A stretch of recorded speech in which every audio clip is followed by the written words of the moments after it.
కళ్యాణ్ గారిది మాట తీరు కానీ వ్యవహారం ఆయన చాలా మారాడండి. అచ్చంగా ప్రొటెక్షన్ అయ్యాడు. మెల్లిగా స్లోగా ఉంటున్నాడు. ఎవరన్నా ఇసురుగా మాట్లాడినా కూడా ఆయన సర్ది చెప్తున్నాడు. ఆయన అయితే నాకు బాగా నచ్చింది. మరి ఇదే పవన్ కళ్యాణ్ అసెంబ్లీ గేట్ కూడా తాకిందని చెప్పేసి సరే ఇక గత ఎన్నిసార్లు తవ్వుకుంటాం దాన్ని మనం. ఇప్పుడు గేటు దాటిన వాళ్ళు అన్న వాళ్ళందరూ కూడా గేటు దాటలేదుగా. జరిగింది అదే కదా. ఎవరైతే గేటు దాటరని అన్నారో వాళ్ళందరూ కూడా గేటు దాటలేదు కదండి. వాళ్ళేం గేటు దాటలేదు కదా. దరిదాపులకు కూడా రాలేదు కదా వాళ్ళ గురించి మనకెందుకు.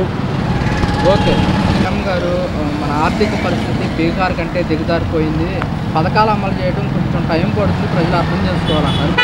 అంటే గత ప్రభుత్వం చేసినవన్నీ వీళ్ళు ఎలిగితేస్తున్నారు. ఎంతసేపు దాన్ని పెట్టుకుని కూర్చుంటే పని జరగదు.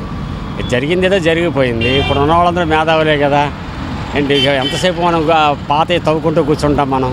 కాబట్టి వీళ్ళు విధానంలో దాన్ని పికప్ చేయాలి.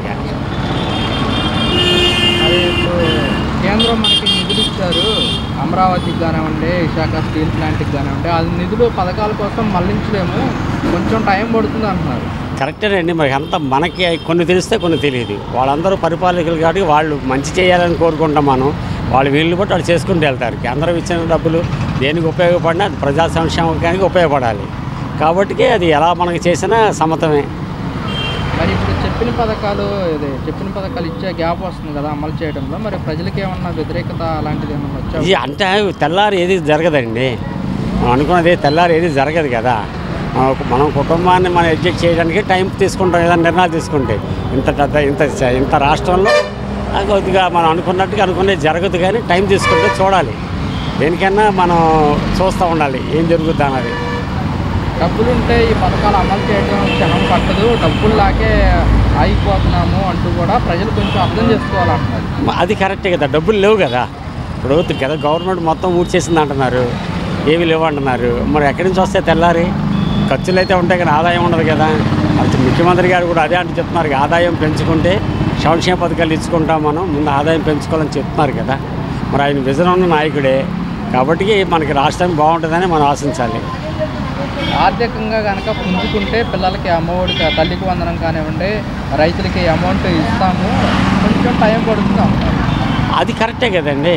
ఇప్పుడు వాళ్ళు 6 ఏదో పెట్టారు కదా, సూపర్ 6 పెట్టారు కాబట్టి ఒకటి చేసుకొస్తున్నారు. రేపు మార్చి నుంచి కూడా ఫ్రీ బస్ అంటున్నారు. మరి తెల్లారులేసి అన్నీ వస్తాయని మనం అనుకోలేము. కొద్దిగా వెయిట్ చేస్తే మరి వాళ్ళు అనుకున్న అయితే సాధిస్తారు. ఆ నమ్మకం అయితే నాకైతే ఉంది.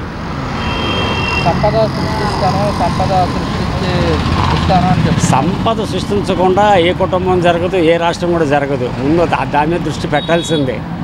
అది ఏ కుటుంబం అయినా, ఏ కంపెనీ అయినా, ఏదైనా సంపద సృష్టించకపోతే డబ్బులు ఎక్కడి నుంచి వస్తాయి మనకి.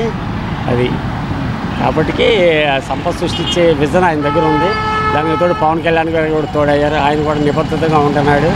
కాబట్టి అంతా బాగానే ఉంటుందని నేనైతే అనుకుంటున్నాను. వైఎస్ఆర్ కాంగ్రెస్ పార్టీకి ఎంపీ విజయసాయిరెడ్డి పార్టీకి అలాగే రాజీనామా చేశారు. సీట్కి కూడా రాజ్యసభ సీట్. మీరేమంటారు? అది ఆయన ఎందుకు చేస్తారో ఏం చేస్తారో అయితే మాత్రం అయితే నాకంత అవగాహన లేదండి. పార్టీ బాగుంటే అందరూ ఉంటున్నారు చాలా జనరల్గా. పార్టీ ఎప్పుడైతే దెబ్బతిందో చాలామంది రిజైన్ చేస్తున్నారు. అలాగే ఇది కూడా నేను అనుకుంటున్నాను. కానీ దాని మీద ఆయన అంతా ఎందుకు చేశాడు, ఏం చేశాడు మాత్రం నాకైతే తెలియదు. కొంతమంది వైఎస్ఆర్ కాంగ్రెస్ పార్టీకి సంబంధించిన నాయకులు కానివ్వండి, వాళ్ళకి సంబంధించిన కార్యకర్తలు అంటున్నారు, పార్టీ కష్టకాలంలో ఉన్నప్పుడు ఇలా రాజీనామాలు చేయడం తప్పు కాదన్నారు. ఇది ఎప్పటి నుంచో వస్తుంది. నేను పుట్టిన కాడి నుంచి నాకు తెలిసిన చూస్తున్నా. ఏ పార్టీలో పుట్టిన ఒక వెంకయ్యనాయుడు గారు లాంటి వాళ్ళు తప్పితే ఒక పార్టీలో ఉండి అలాగే ఉండిపోయిన వాళ్ళు చాలా అరుదు. పార్టీలు మారిపోతారు. పోగానే ఇటు తిట్టుకుంటాడు, ఆడు తిట్టుకుంటాడు.